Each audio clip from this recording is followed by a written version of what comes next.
Um, and as you can imagine, the last couple of months have been really hard for us as our family. We've just been having a lot of conversations trying to make sense of the fact that our youngest family member left, because it just doesn't make sense, but it is what it is. And I know Jenny wants us to be here celebrating her and being happy and having a party. So that's what we're going to do. So far we have. It's been a lot of fun. So the consolation prize, of course, is that Jenny's not in pain anymore. And she had a lot of pain, and I'm pretty sure, knowing her, she was in a lot more pain over the years than she even told us about. So the fact that she's not in pain anymore is some consolation.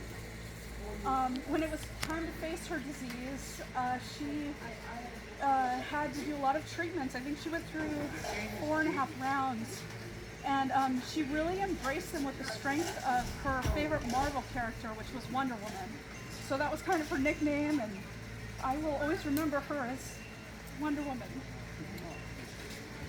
So the best way to summarize Jenny is, if you knew her, if she was in your life and you bonded with her, there had to be a part of sense of humor. Like, she was hilarious. She loved to joke around. So guaranteed, if you bonded with her, you had that sense of her sense of humor. She was always sarcastic and blunt, though. So a lot of times she would, if it was directed towards you, like, it could be offensive, but you know, at the same time, she was very witty and hilarious. So you just didn't want it directed towards you. Yeah, exactly. Thank you. But I will say, you know, she loved puns, and that's what me, her, and Laura always were. You know, when we were together, there was a lot of puns, and it was a lot of fun. And even in the last weeks when she was, I could tell when I would go visit her, she was really tired and didn't really have a lot of energy to socialize, but she would still be picking puns out of things that I said. So she was still there with her wit towards the end. But also, I want to say, like, with Jenny, she really cared about everybody that she did love wholeheartedly, and she often put them before her most of the time. It was a quiet way of doing it, though, so you might not have even realized it, but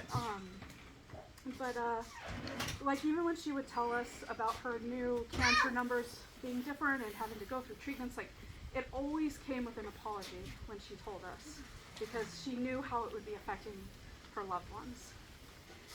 So she just had this depth of care. Years ago, I had to have a major surgery myself, and it was a emergency surgery. And when I came home, I was living in San Francisco, and I was living in a house that had really steep stairs, and Jenny was the one that helped me go up those stairs. I mean, there must have been like 15 stairs. But she stood with me through all of them. I swear it took at least an hour to get up there, but she helped me up there. And I mean, that's just how she quietly was there for you when you needed it. She loved you. So I'm sure a lot of you guys have stories like that. Another thing that to that end was at the end, when she couldn't put her pants on herself because one of her legs wasn't working and she couldn't walk. I was helping her put her pants on, and she was embarrassed. She apologized, and I just reminded her about the time she helped me up the stairs, and I just said, it's my turn to help you, and she just was like, I don't want you to have a turn. So that just, to me, that kind of sums up the care that she quietly showed you when she could. But a lot, when Jenny was sick, she would talk about a lot of times that what she wanted to do when she was better. She was very optimistic about getting better with the path that she chose.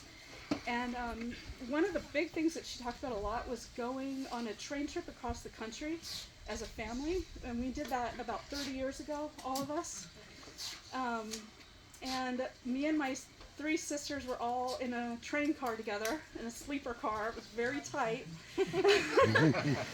But we didn't sleep a lot. Maybe we were all excited. I don't know.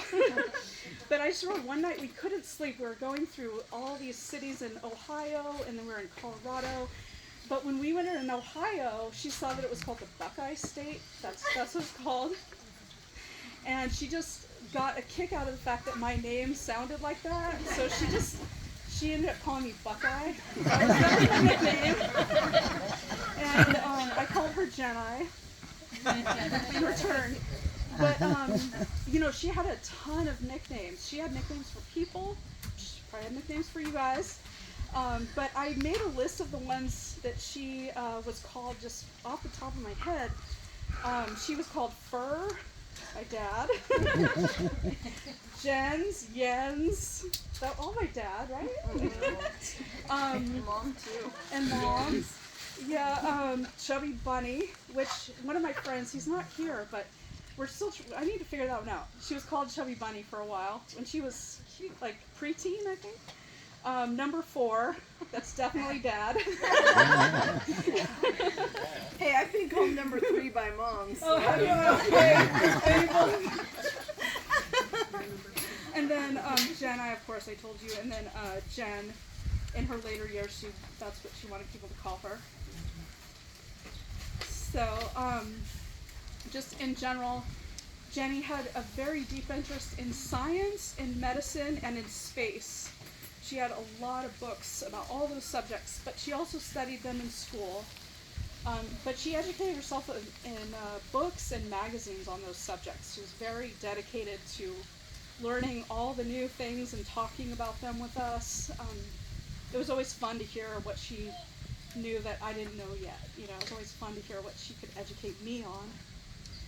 And when she was younger, she taught herself to play the piano and the violin. She also loved classic novels, classic music she listened to a lot, and she loved to go to concerts. One of her favorite singers was Hozier, and every time I saw her, I would try to tell her about the new Hozier song that was out that she had to hear, but she was just too sick to ever listen to it.